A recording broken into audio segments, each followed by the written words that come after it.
Abra sua Bíblia, por favor. Esse é o tema da nossa mensagem. Não é um filme de Hollywood, tá, irmãos? É só o tema da mensagem do pastor Ismael. Abre aí sua Bíblia em Ruth, capítulo 1. Ruth é o 8º livro da Bíblia. Fica logo depois de Juízes. Nós leremos o capítulo 1 deste livro como base para a nossa mensagem nesta noite. Ruth, capítulo 1, diz assim a palavra de Deus. Preste atenção que é a narrativa de uma história, este capítulo. Na época dos juízes, houve fome na terra. Um homem de Belém, de Judá, com a mulher e os 2 filhos, foi viver por algum tempo na terra de Moabe. O homem chamava-se Elimeleque, sua mulher Noemi, e seus 2 filhos, Malom e Quilion. Eles eram efrateus de Belém de Judá. Chegaram em Moabe e lá ficaram. Elimeleque morreu, marido de Noemi, e ela ficou sozinha com seus 2 filhos. E eles se casaram com mulheres moabitas, uma chamada Orfa e a outra Ruth. Depois de terem morado lá por quase 10 anos, morreram também Malom e Quilion. E Noemi ficou sozinha, sem seus 2 filhos e sem o seu marido. Quando Noemi soube que em Moabe quando Noemi soube em Moabe que o Senhor viera com auxílio do seu povo, dando-lhe alimento, ela decidiu voltar com as 2 noras para sua terra. Assim, ela com as 2 noras partiu do lugar onde tinham morado. Enquanto voltavam para a terra de Judá, disse-lhe Noemi: vão, retornem para a casa de suas mães. Que o Senhor seja leal com vocês, como vocês foram leais com os falecidos e comigo. Que o Senhor conceda que cada uma de vocês encontre segurança no lar de outro marido. Então deu-lhes beijos de despedida, mas elas começaram a chorar alto e lhe disseram: não, voltaremos com você para junto do seu povo. Disse, porém, Noemi: voltem, minhas filhas, por que viriam comigo? Poderia eu ainda ter filhos que viessem a ser seus maridos? Voltem, minhas filhas, vão. Estou velha demais para ter outro marido. E mesmo que eu pensasse que ainda há esperança para mim, ainda que eu me casasse esta noite e depois desse à luz a filhos, iriam vocês esperar até que eles crescessem? Ficariam sem se casar à espera deles? De jeito nenhum, minhas filhas. Para mim é mais amargo do que para vocês, pois a mão do Senhor voltou-se contra mim. Então elas começaram a chorar alto de novo. Depois Orfa deu um beijo de despedida em sua sogra, mas Ruth ficou com ela. Então Noemi a aconselhou: veja, sua concunhada está voltando para o seu povo e para o seu Deus. Volte com ela. Ruth, porém, respondeu: não insista comigo que te deixe e que não mais te acompanhe. Aonde fores, irei. Onde ficares, ficarei. O seu povo será o meu povo e o teu Deus será o meu Deus. Onde morreres, morrerei, e ali serei sepultada. Que o Senhor me castigue com todo rigor, se outra coisa que não a morte me separar de ti. Quando Noemi viu que Ruth estava de fato decidida a acompanhá-la, não insistiu mais. Prosseguiram, pois, as duas até Belém. Ali chegando, todo o povoado ficou alvoroçado por causa delas. Será que é Noemi? Perguntavam as mulheres, mas ela respondeu: não me chamem Noemi, melhor que me chamem de Mara, pois o Todo-Poderoso tornou a minha vida muito amarga. De mãos cheias eu parti, mas de mãos vazias o Senhor me trouxe de volta. Por que me chamam Noemi? O Senhor colocou-se contra mim, o Todo-Poderoso me trouxe desgraça. Foi assim que Noemi voltou das terras de Moabe, com sua nora Ruth, a moabita. Elas chegaram a Belém no início da colheita da cevada. Pai, tem misericórdia de nós. Nós só somos capazes de entender a sua palavra se o seu Espírito Santo nos ensinar. Nos ensine nessa noite, Deus. Fala conosco. Eu creio que o Senhor reservou esse tempo para falar, se não com todos, com alguns, nem que seja com uma única pessoa, o Senhor falará nesse momento. É com essa expectativa que nós nos assentamos para ouvir a Tua palavra. Em nome de Jesus, amém e amém. O livro de Ruth é um dos livros históricos do Antigo Testamento. E ele apresenta algumas particularidades interessantes. Primeiro, o seu autor é desconhecido. Não é possível dizer quem é o autor deste livro. Não há informação também, irmãos, de um público específico. Ou seja, podemos dizer que ele foi escrito para os leitores de Israel de uma forma geral. Mas não temos um grupo de leitores específicos cujo esse livro tenha sido destinado. Imagina-se, irmãos, que ele tenha sido escrito um pouco tempo após ao período de Juízes, provavelmente do tempo do reinado do rei Davi. Esse livro possui apenas 4 capítulos e eles apresentam o seguinte relato. Primeiro capítulo, como nós lemos, ele começa falando de uma família. Um homem que se chamava Elimeleque, uma esposa que se chamava Noemi e 2 filhos que se chamavam Malom e Quilion. Então eles moravam em Belém e o lugar onde eles moravam foi tomado por uma crise econômica. Essa crise econômica produziu fome, desemprego, não havia oportunidade das lavouras, não havia oportunidade de se ganhar dinheiro e aquela família começou a passar necessidade. Diante da necessidade, irmãos, Elimeleque e Noemi tiveram que tomar uma decisão. Ficamos aqui, passamos a fome, na expectativa que isso mude ou fazemos outra coisa. E eles decidiram sair da sua terra e foram para uma terra chamada Terra de Moabe.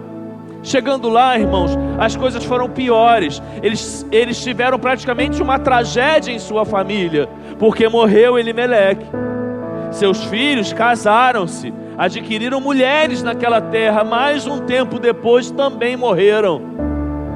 Abra um parênteses aqui. Ficaram nessa família apenas Noemi e as suas 2 noras.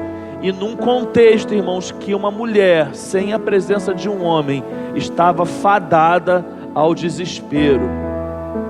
Uma mulher ou uma casa sem a presença de um homem certamente passaria necessidade naquele contexto. Então Noemi, Ruth, Orfa, suas noras se veem nessa situação. E Noemi ouve falar que lá na terra de Belém, onde ela havia saído, a situação melhorou. Deus teve misericórdia daquele povo, Deus proveu sustento para aquele povo. Então elas decidiram voltar para Belém. Só que enquanto voltavam, ela chamou essas 2 moças e falou para elas: minhas filhas, por favor, não vão comigo. Olha, voltem para a casa dos seus pais. Belém não é a terra de vocês, a terra de vocês é aqui em Moabe. Foi aqui que meus filhos conheceram vocês. Olhem, voltem para a casa dos pais de vocês. Talvez Deus tenha misericórdia de vocês. Vocês arrumem outros maridos. Vão viver a vida de vocês. Vão ser felizes. As duas insistiram um pouco, choraram, não queriam abandonar Noemi. Até que uma decide abandonar e volta para a casa dos seus pais. Mas teve uma, e essa uma é Ruth, que leva o nome do livro. E a história do livro começa a ganhar outro sentido quando isso acontece, porque o livro começa a narrar agora uma atitude de amor de uma nora para com uma sogra. E Ruth vira para Noemi e fala: não, eu não vou te abandonar.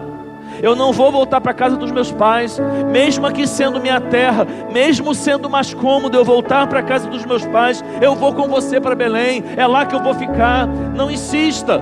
E depois desse diálogo, de muita conversa, Ruth decide ir com Noemi, e assim elas vão, e elas retornam para a terra de Belém, aquela terra que um dia Noemi havia saído. E quando chega lá, queridos, Deus honra a atitude de Ruth. Ruth encontra um homem, esse homem é Boaz. Esse homem é um dos parentes de Noemi. Boaz casa com Ruth. E não apenas Ruth, mas Noemi tem condições de recomeçar a sua vida. E Deus abençoa de tal maneira Ruth, irmãos, que ela dá à luz, juntamente com Boaz, a um filho chamado Obed. Obed foi pai de Jessé. Jessé foi pai de Davi. E Ruth entra na genealogia do rei Davi, sendo bisavó do rei Davi. Uma história de amor que começa com uma tragédia e termina com a mão poderosa de Deus agindo nessa vida. Talvez você se pergunte: de onde nós podemos tirar lições disso para a nossa vida? Irmãos, nós estamos próximos de encerrar mais um ano. Se Deus assim nos permitir, daqui a algum tempo, 2019 vai ser passado para mim e para você. Se Ele nos permitir, entraremos em 2020. Essa época do ano é uma época muito propícia para fazermos reflexões. É uma época que o brasileiro, principalmente, ele tem essa característica de refletir. O que eu fiz esse ano? O que eu prometi que iria fazer e não fiz? O que eu prometi que eu iria mudar e não mudei? Aonde eu errei? Aonde eu errava e continuei errando em 2019? O que eu preciso mudar para 2020? Quais são as resoluções que eu posso fazer para o próximo ano? Só para não perder a piada, tem uma que sempre entra, irmãos.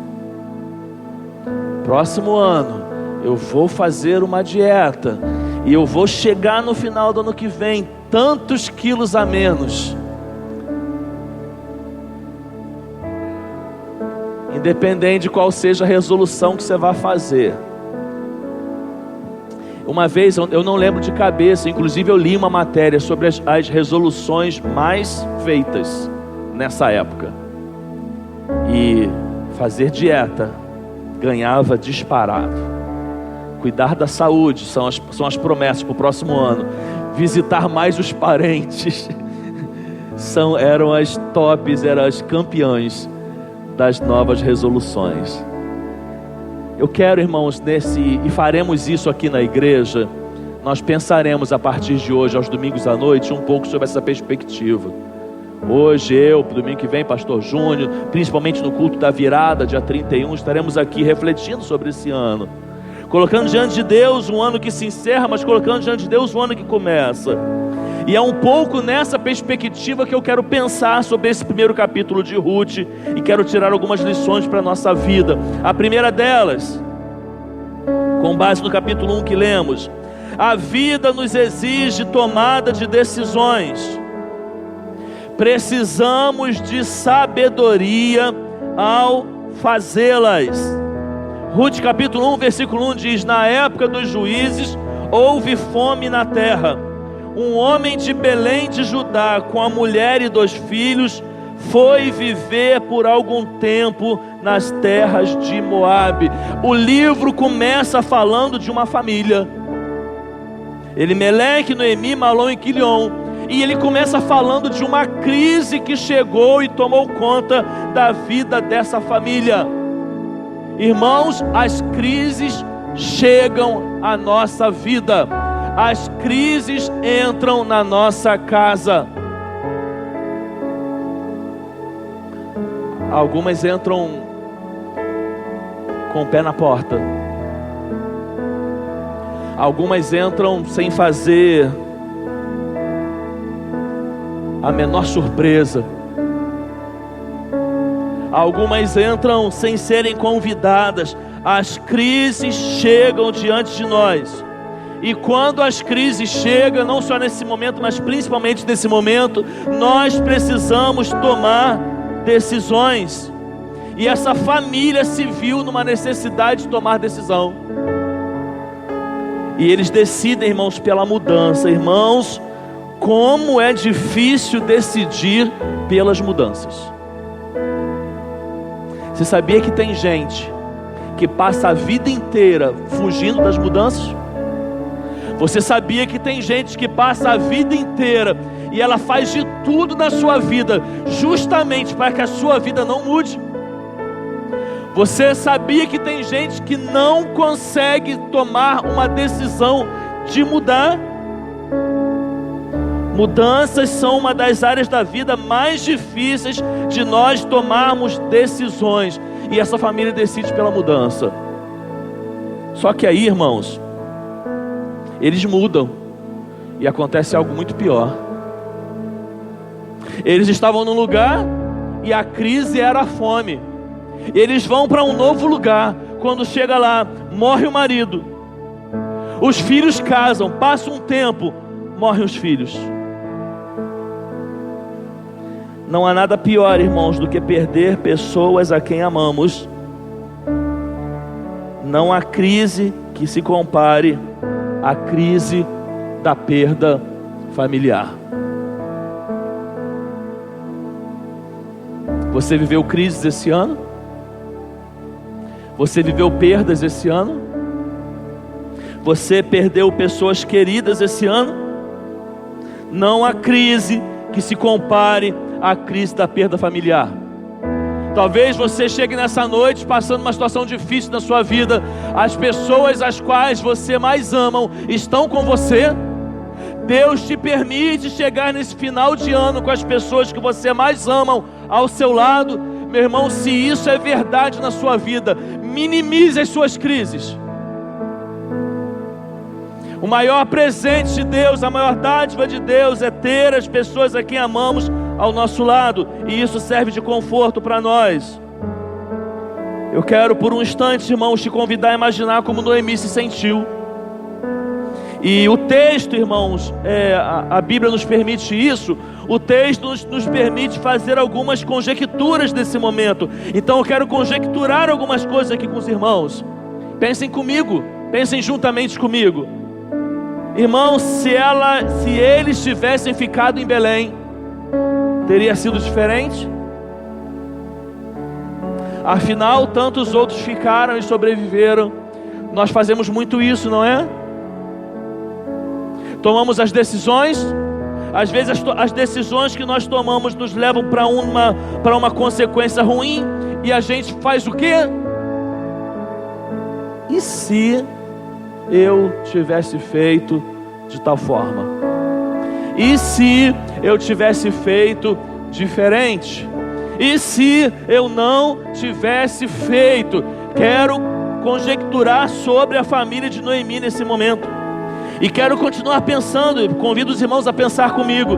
Será, irmãos, que em meio a essa crise, antes de tomarem a decisão de sair de Belém, será se eles consultaram a Deus?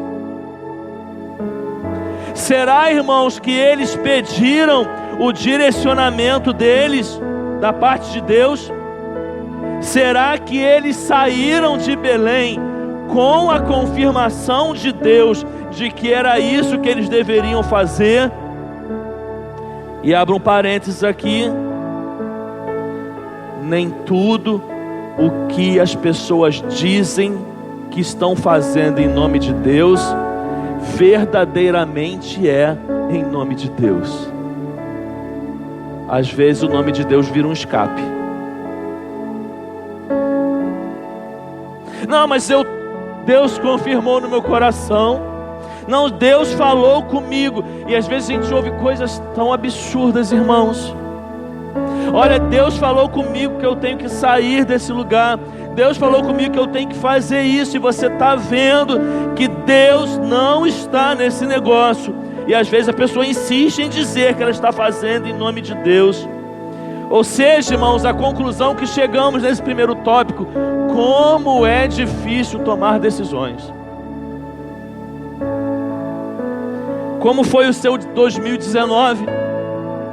Você tomou muitas decisões esse ano. Olha, eu tenho certeza que 2020 exigirá de você novamente tomadas de decisões. É por isso, irmãos, que como palavra de Deus nessa noite, eu quero ser instrumento para trazer alguns conselhos para a sua vida, quando no próximo ano você, por exemplo, se deparar com a necessidade de tomar decisões. Então, em 2020, agora, vamos lançar nosso pensamento para frente.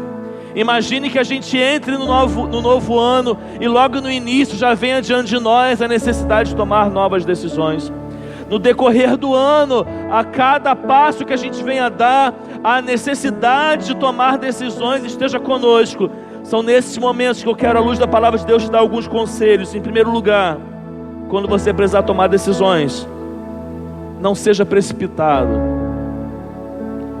Provérbios capítulo 14, versículo 29 diz: o homem paciente dá prova de grande entendimento, mas o precipitado revela insensatez.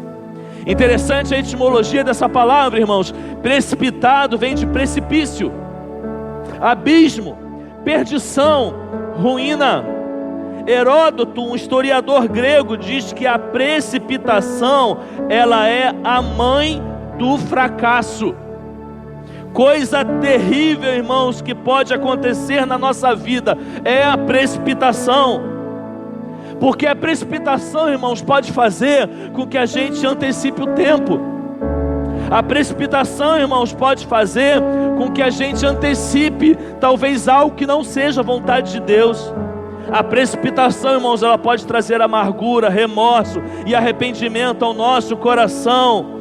Talvez em 2019 ou ao longo da sua vida você tenha uma marca, e a marca da sua vida seja a precipitação. Quero falar alguns exemplos aqui do nosso cotidiano sobre situações nos quais podemos ser precipitados. Olha, deixa Deus ministrar o seu coração. Tem pessoas que são precipitadas, irmãos, ao avalizar alguém em um negócio, emprestar cheques ou cartão de crédito, emprestar o seu nome para realização de compras ou afiançar um aluguel. Tem pessoas que são precipitadas ao construir sua casa em um terreno alheio, um terreno dos pais, um terreno dos sogros, um terreno de parentes. Tem pessoas que são precipitadas ao pedir demissão no seu emprego, seja por pressão, por perseguição ou por indecisão.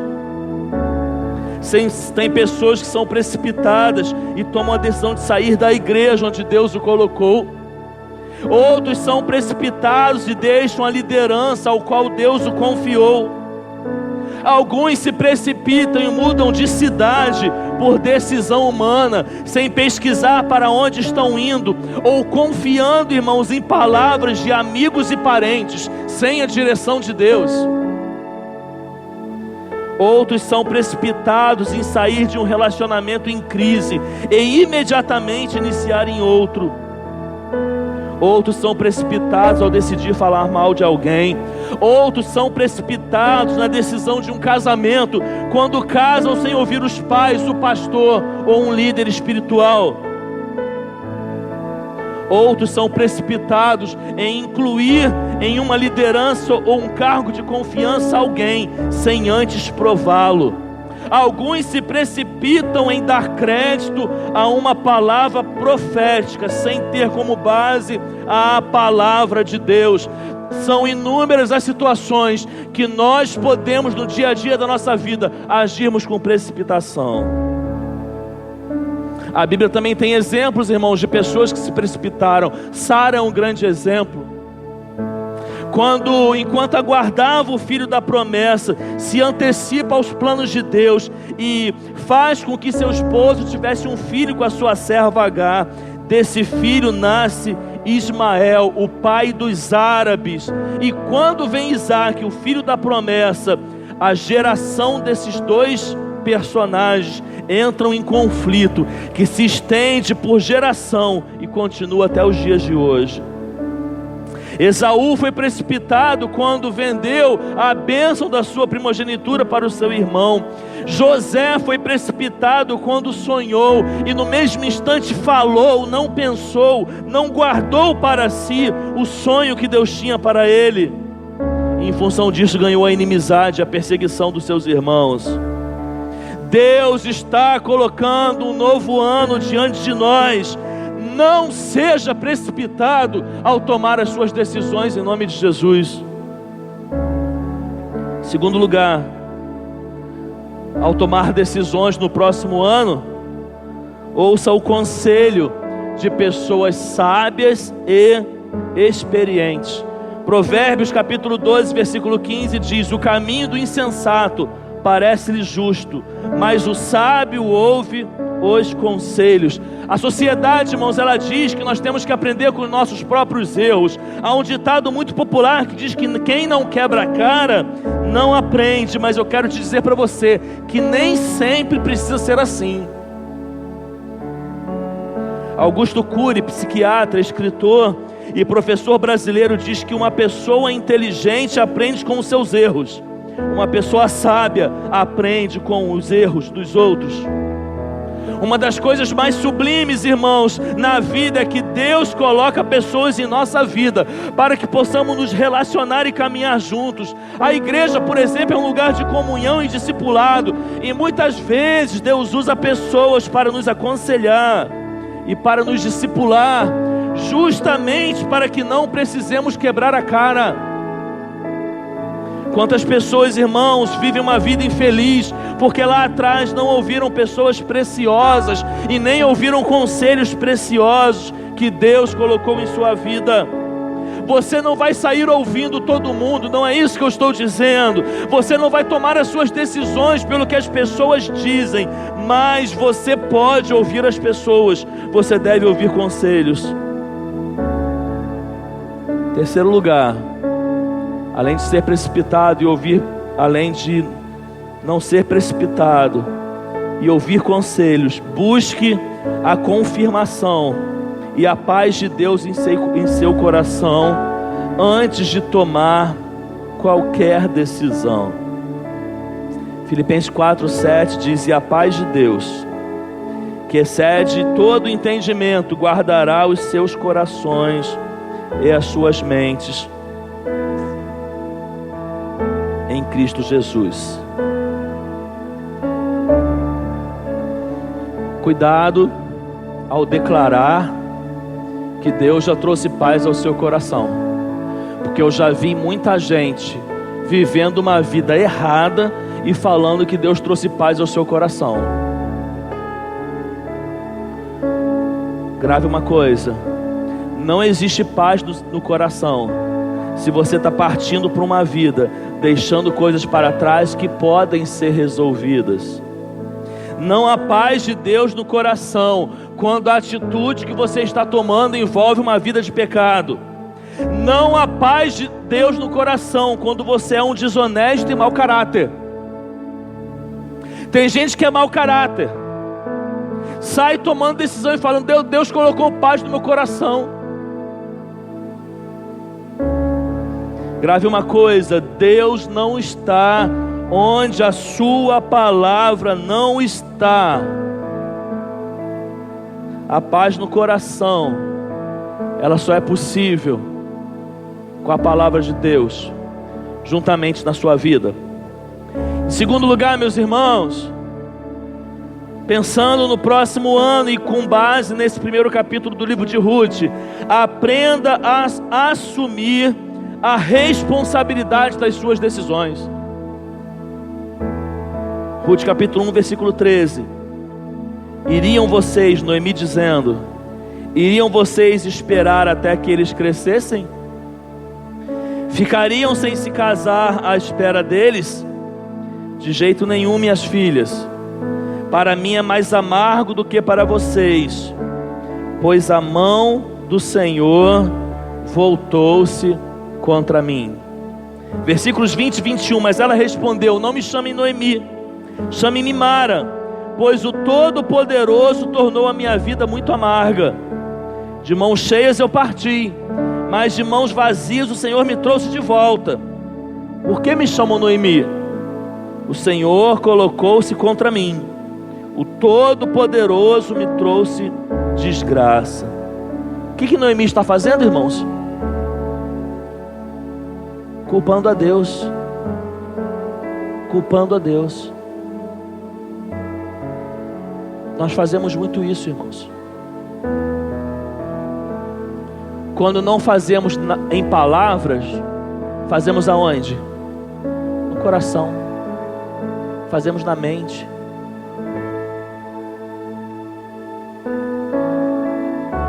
Irmãos, eu aprendo que tem coisas que Deus nos concede. Algumas Ele permite que aconteça, e outras nós cavamos com as nossas próprias mãos. Nossas decisões definem a nossa vida. Nós precisamos assumir as responsabilidades das nossas decisões. Para isso, em relação ao próximo ano, em relação à sua vida daqui para frente, não culpe a Deus. Não culpe a Deus.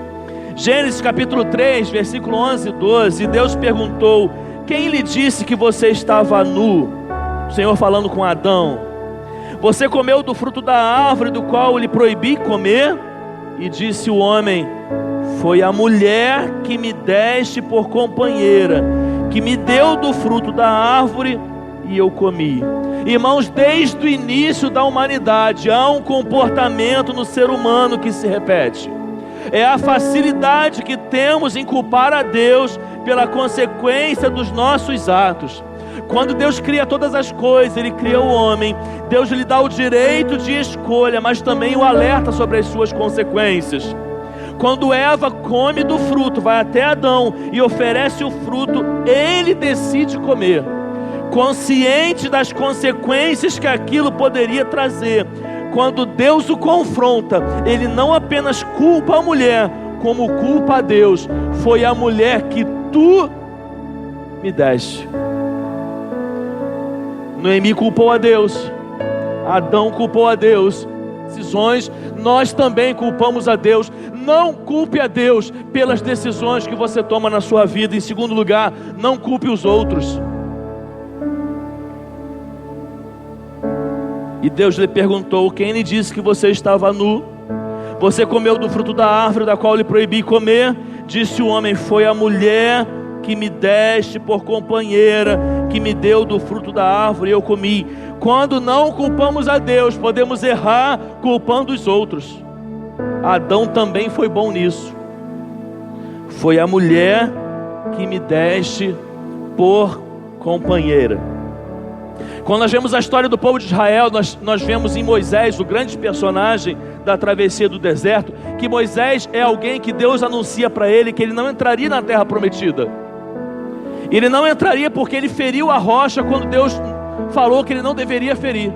Ou seja, por consequência própria dele, Deus anuncia: por causa disso você não vai entrar na terra prometida. Em Deuteronômio capítulo 1, versículo 37, após Deus anunciar para Moisés que ele não entraria na terra prometida, ele reúne o povo de Israel e olha o que ele diz para o povo: por causa de vocês, o Senhor irou-se contra mim e me disse: você também não entrará na terra. Mais um exemplo de alguém que, ao lidar com as consequências das suas decisões, culpa os outros. Terceiro lugar, meu irmão, e essa também aqui é certeira: não culpe o diabo.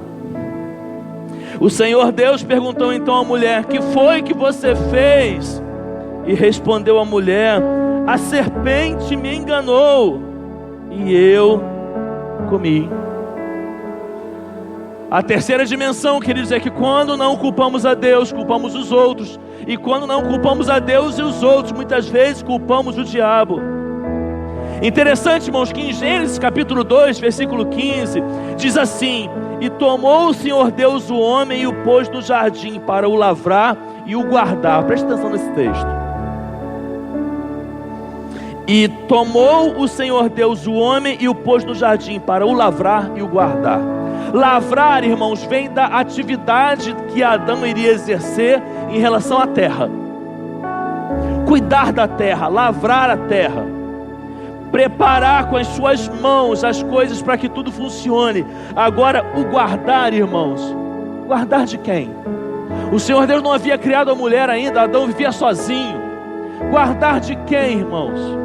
Provavelmente, irmãos, aqui só cabe uma interpretação. Era Deus dando um sinal para Adão de que existia alguém que gostaria de se infiltrar ali, e que uma brecha que ele desse, Satanás iria entrar ali para fazer bagunça.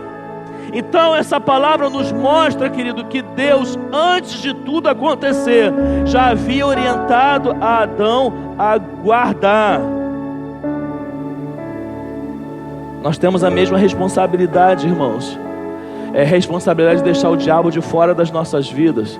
É responsabilidade de não dar brechas para que ele entre. E muitas vezes nós damos a brecha, e muitas vezes nós abrimos o espaço para que ele entre. E aí dizemos: mas pastor, mas Senhor, foi o diabo.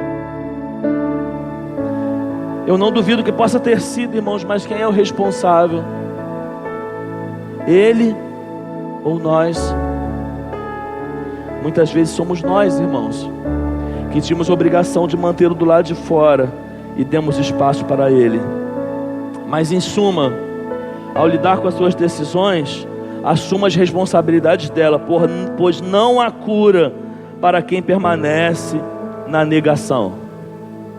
Terceiro lugar, estamos próximos já de chegarmos ao fim da mensagem. Pode deixar que eu não vou ultrapassar o horário.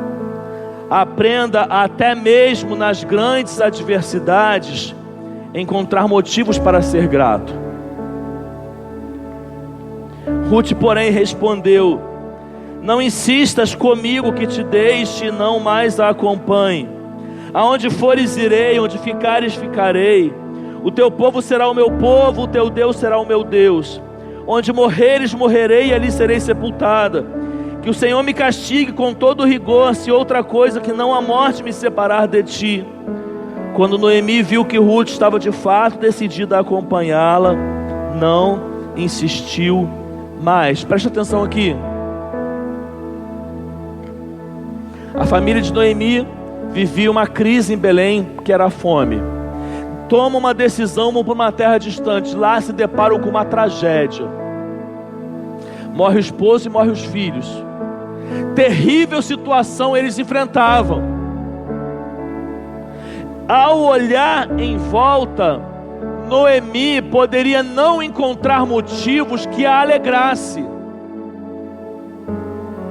Aí aparece quem na vida de Noemi? Aparece Ruth, irmãos. Até mesmo nas grandes dificuldades da vida, Deus manda alguém. Até mesmo nas dificuldades da vida, aparece alguém. Até mesmo nas grandes dificuldades da vida, eu e você temos motivos para agradecer.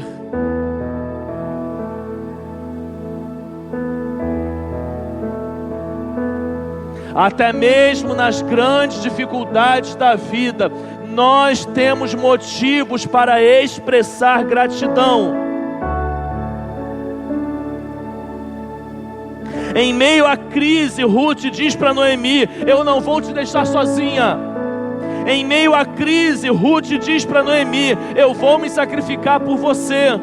Em meio à crise, Ruth diz para Noemi: eu serei leal com você.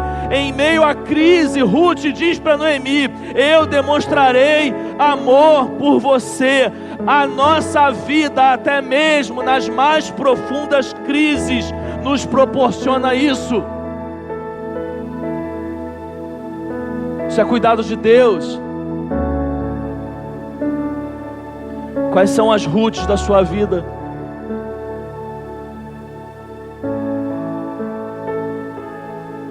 Quem são os enviados de Deus que surgem do nada na sua vida?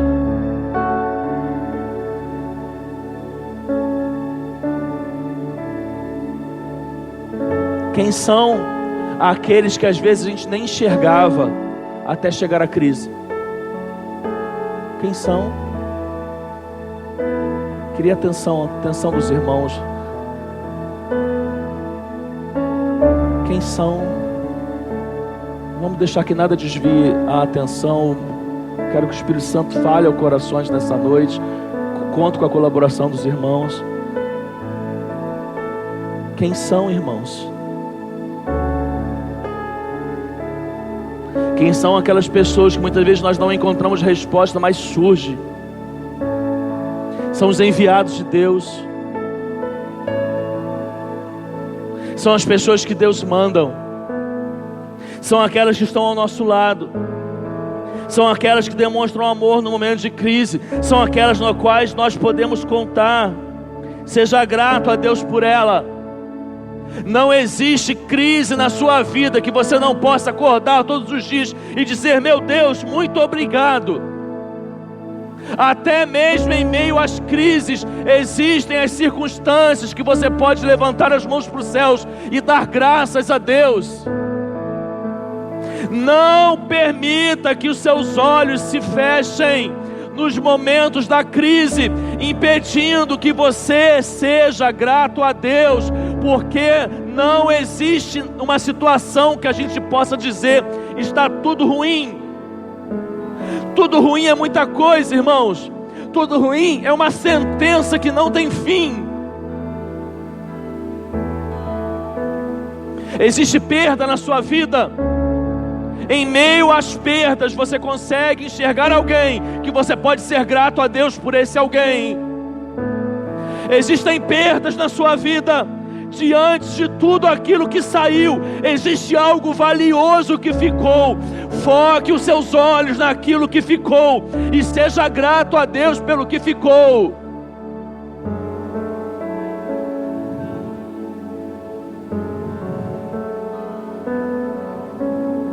Vamos olhar agora na dimensão de Ruth. Vamos tirar a nossa mente de Noemi e vamos colocar em Ruth. Vamos imaginar-nos agora como Ruth. Semear amor na vida de alguém nunca será em vão, sempre valerá a pena. Semear amor na vida de alguém nunca será em vão, sempre valerá a pena. E eu te pergunto agora: quais são as Noemis que Deus tem colocado na sua vida? Quais são as pessoas que estão atravessando um momento de perda? Quais são as pessoas que estão vivendo um momento de crise? Semeie o amor na vida delas. Quando você semeia o amor, isso fará toda a diferença na vida de quem recebe. Sejamos tal como Ruth, pessoas que vamos semear o amor na vida daqueles que Deus colocou em nosso caminho. Não existe acaso. O filho de Noemi não escolhe simplesmente Ruth por escolher. É Deus que colocou aquela mulher na vida do filho de Noemi, sabendo que um dia ela seria decisiva na vida de Noemi. As pessoas que cruzam o nosso caminho não são obra do acaso, é Deus que coloca. Não existe acaso na sua vida existe Deus. É Deus que coloca as pessoas na sua vida, é Deus que envia. Mas às vezes nós somos o enviado, e quando formos o enviado, não vamos medir esforços, vamos semear o amor.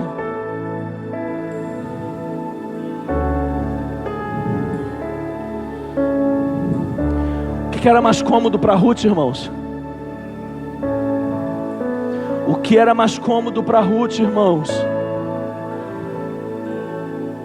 A terra estrangeira em Moabe não era dela, Moabe era sua casa. Noemi decide voltar para Belém. Ela havia perdido seu marido. O que era mais cômodo para ela, irmãos? Largar tudo, voltar para a casa dos seus pais, ficar na sua terra e recomeçar a sua vida. Essa mulher paga um preço em função de uma outra vida. Quais são os preços que nós temos pago por quem Deus tem colocado em nosso caminho?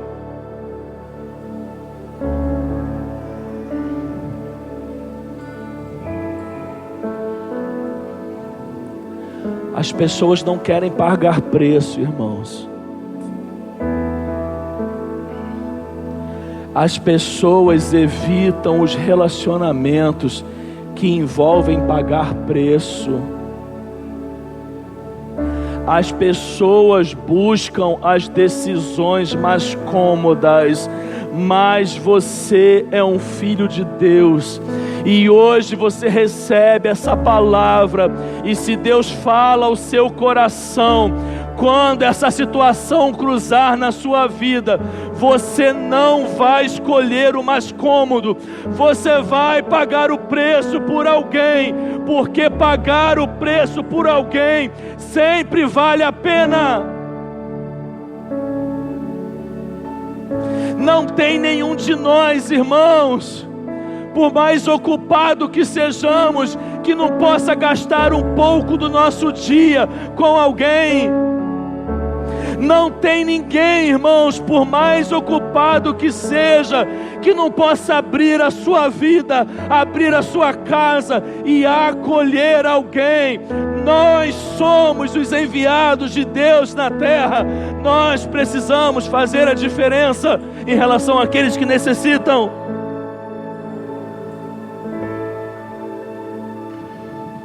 Existem pessoas que somente estão de pé hoje porque têm sido sustentada por outras, porque se não tivessem, já teriam desmoronado.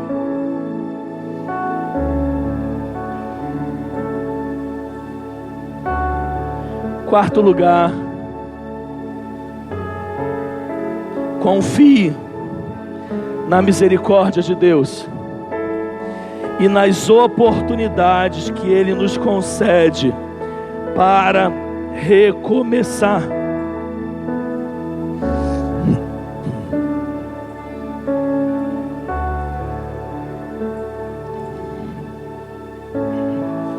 Elas voltam para Belém. Noemi volta para sua terra. Ruth a acompanha. Capítulo 1, versículo 19. Prosseguiram, pois, as duas até Belém. Ali chegando, todo o povoado ficou alvoroçado por causa delas. Será que é Noemi? Perguntaram as mulheres. Ruth, capítulo 4, versículos 9 e 10. Então Boaz anunciou aos líderes e a todo o povo ali presente: vocês hoje são testemunhas de que estou adquirindo Noemi, toda a propriedade de Elimeleque, de Quilion e de Malom. Também estou adquirindo o direito de ter como mulher a moabita Ruth, viúva de Malom, para manter o nome do falecido sobre a sua herança, e para que o seu nome não desapareça no meio da sua família, ou dos registros da cidade. Vocês são testemunhas disso.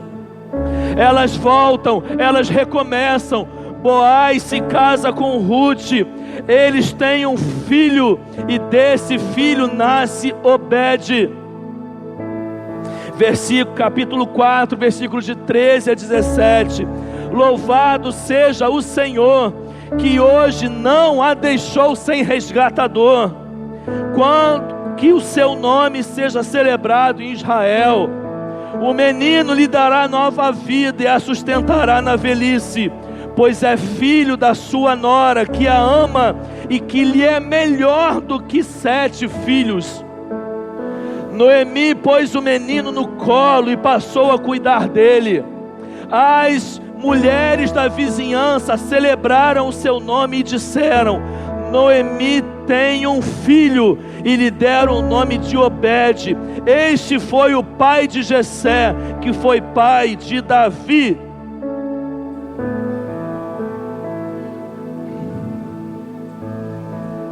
Conjecturamos aqui, talvez, irmãos, Noemi e seu esposo lá atrás pudessem ter errado na hora de tomar uma decisão, mas eu te pergunto nessa noite: quem nunca errou, irmãos? Quem nunca errou na hora de tomar uma decisão?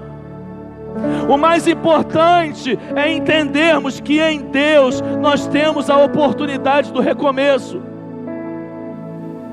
Você se precipitou em 2019, tem recomeço para você.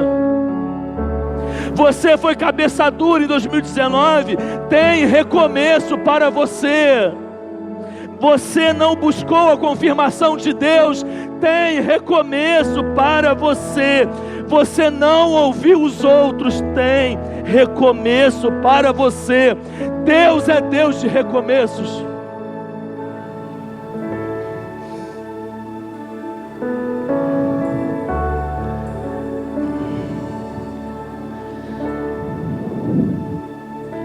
Por curiosidade,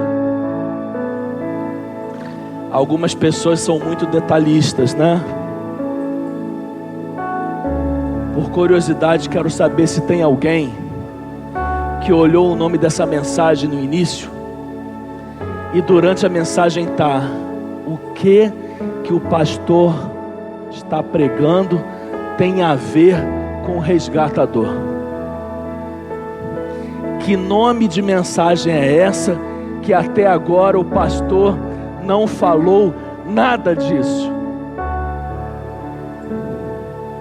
Eu quero concluir fazendo um link com o tema da nossa mensagem nessa noite. É muito comum, irmãos, o Novo Testamento fazer analogia com o Velho e o Velho com o Novo. Existem textos do Antigo Testamento que servem de analogia para o Novo e vice-versa. Esse livro tem uma analogia muito bonita e eu quero a sua atenção para nós encerrarmos aqui. Quando Noemi e Ruth chegam a Belém, elas estavam desamparadas, visto o contexto da época.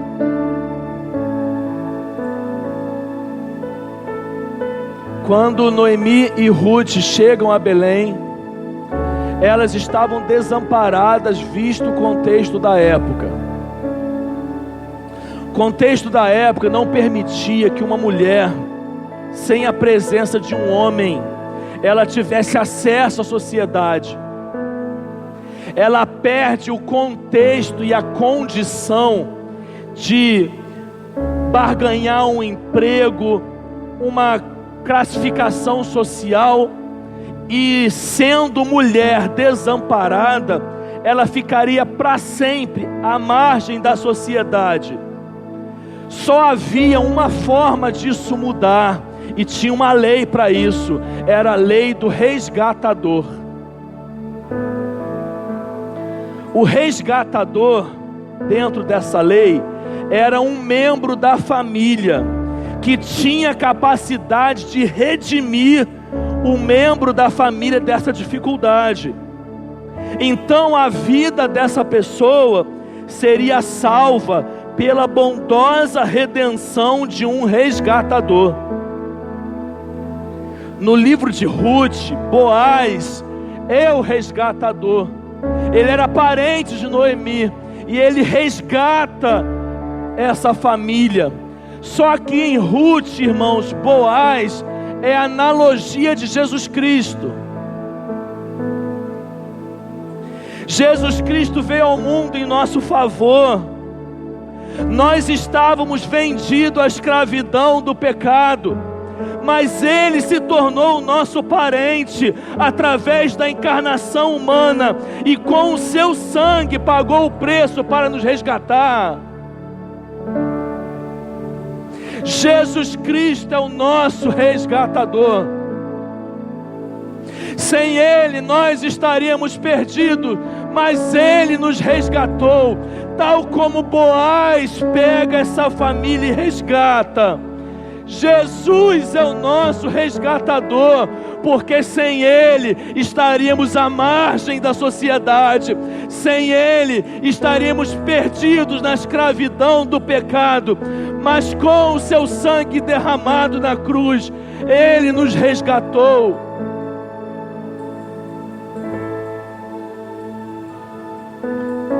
Recomeço, irmãos, só tem graça se for em Jesus. Recomeço sem Jesus não tem a menor graça. Se verdadeiramente você quer que um novo ano entre fazendo a diferença na sua vida, entre nesse novo ano tendo um compromisso com a pessoa de Jesus Cristo. Ele é o seu resgatador, Ele é o meu resgatador, Ele é o nosso resgatador. O preço já foi pago.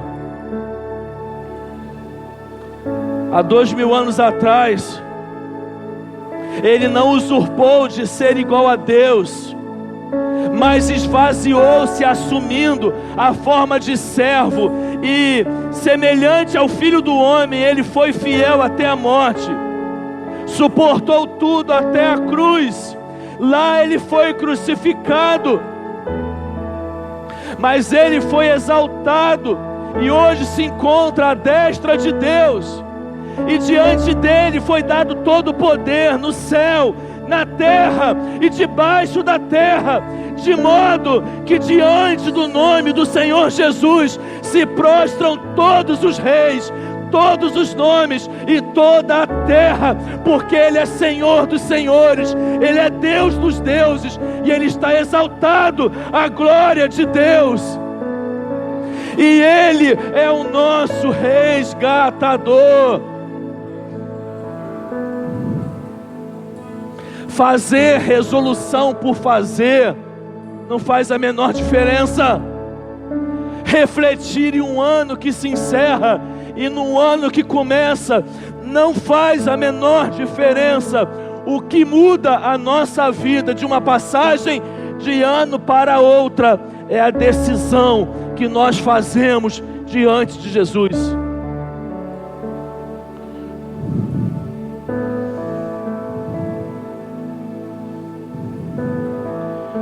Ele estende a mão para você nessa noite. Ele quer pegar a sua mão e Ele deseja cruzar de 1º de janeiro de 2020 até 31 de dezembro de 2020, segurando nas suas mãos, sendo Senhor na sua vida. Você quer experimentar um ano que verdadeiramente vai transformar a sua vida? Experimente atravessá-lo com Jesus. Experimente levá-lo para dentro da sua casa. Experimente levá-lo para dentro dos seus negócios. Experimente levá-lo para a sua vida. O seu ano nunca mais será igual. A sua vida nunca mais será igual. Se você pensa que você já experimentou o melhor da sua vida até hoje, e você não tomou uma decisão ainda ao lado de Jesus, o melhor da sua vida ainda está para ser experimentado. Não existe nada melhor do que viver a vida desfrutando da presença de Jesus.